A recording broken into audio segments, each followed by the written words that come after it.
नमस्कार रामकृष्ण हरी. माझ्या चॅनल तुमचे स्वागत आहे. माझे नाव लक्ष्मी. आज मी तुमच्यासमोर गणेश पुराण कथा सागर घेऊन येत आहे. अध्याय 62 व 63 वाचून दाखवणार आहे. अध्याय 62. श्री गणेशाने दिला चंद्राला शाप. ब्रह्मदेव म्हणाले, मी कैलासावर भगवान शंकराला भेटायला गेलो त्यावेळी तिथे नारदे होते. त्यांनी शंकराला एक फळ अर्पण केले. ते फळ आपल्याला मिळावे म्हणून दोन्ही शंकरासूत कार्तिकेय व गणेश भगवान भांडू लागले. भगवानावर भांडू लागले. शंकराने प्रश्न पडला, नक्की फळ कोणाला द्यावे? त्यावेळी त्यांनी मलाच विचारले की मी ते कार्तिकेयाला द्यावे असे सांगितले. म्हणून शंकराने ते फळ कार्तिकेयास दिले. परंतु झाले काय की गणेश माझ्यावर रागवला. मी पुन्हा माझ्या निवासस्थानी निघून गेल्यावर सृष्टीनिर्मितीचे कार्य करत असताना गणेश उग्र रूप धारण करून आला. मला घाबरू लागला. मी घाबरलो असे वाटले. चंद्राला मोठी गंमत वाटली. गणपतीला वाटले आपल्या ओबडधोबड रूपाला पाहून चंद्र हसला. गणेशाला हे पाहून राग आला. त्याने चंद्राला शाप दिला. तू माझ्या रूपाला हसलास, कुचेष्टेने हसलास म्हणून त्रैलोक्यातील कोणी जीव तुझे दर्शन घेणार नाही. जे कोणी तुझे दर्शन घेतील त्यांना महापातक लागेल असा शाप देऊन श्री गणेश निघून गेले. चंद्राचे पूर्वीचे शांत शीतल स्वरूप नाहीसे होऊन त्याला मलिन स्वरूप प्राप्त झाले. त्यामुळे चंद्र लाजेने लपून बसला. गणेश शापामुळे सर्व झाले आहे हे सर्व देवांना समजले. त्यांना खूप वाईट वाटले. मग सर्वजण मिळून श्री गणेशाकडे गेले आणि चंद्राला दिलेला शाप मागे घ्यावा म्हणून विनवू लागले. तेव्हा श्री गणेशाला त्याची कीव येऊन त्याने चंद्राला उशाप दिला. भाद्रपद शुद्ध चतुर्थीच्या म्हणजे गणेश चतुर्थीच्या दिवशी चंद्राचे दर्शन घेईल त्यांच्यावर फार मोठे संकट येईल. हा उशाप ऐकल्यावर सर्व देवांना खूप आनंद झाला. सर्वांनी श्री गणेशाची प्रार्थना केली व आपापल्या ठिकाणी निघून गेले.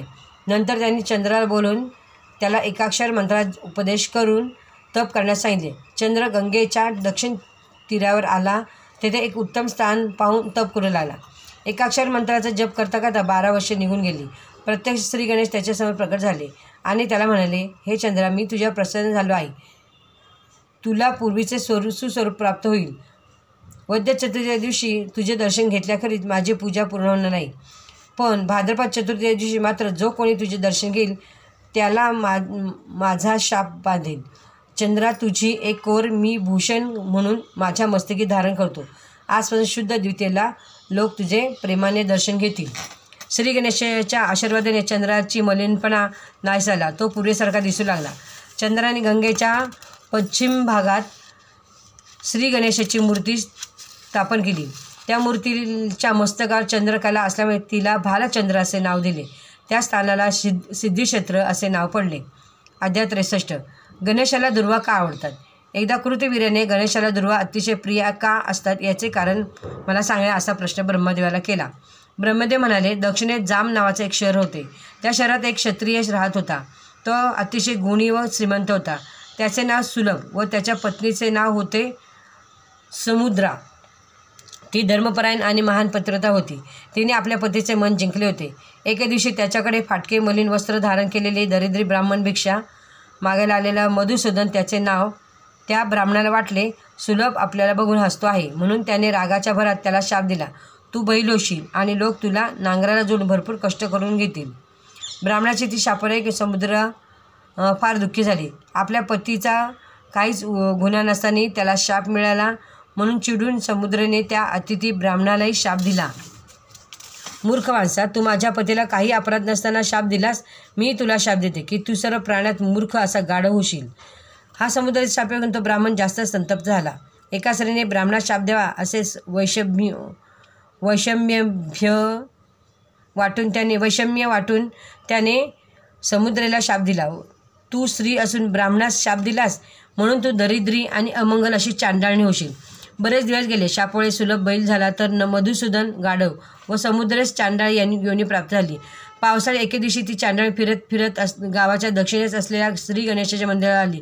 त्या दिवशी भाद्रपद चतुर्थी असल्याने मंदिरात मोठा उत्सव होता.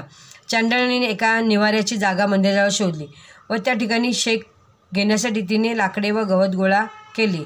लाकडे पेटवण्यासाठी विस्तव पेटला.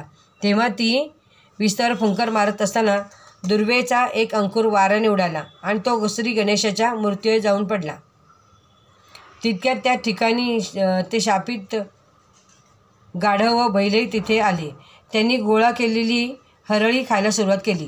ती कोणी खायची यात वाद सुरू झाला. दोघे एकमेकास लाथा मारू लागले. बैल गाढवाला शिंगे मारू लागला तर गाढव लाथा मारू लागले. असा दोघांचा धिंगाणा चालला असता त्यांच्या तोंडाला हरळीच्या म्हणजे दुर्वा श्री गणेशा मस्तकी जाऊन पडल्या. त्यामुळे गणेशाला फार आनंद झाला. रात्र झालं, देवळात सामसूम झाली. हाडळणीला भूक लागली तरी काहीतरी खायला मिळेल या आशेने कोणासही न कळत ती देवळात आली आणि भक्तांनी देवाला समर्पित केले खाद्यपदार्थ खाऊ लागली.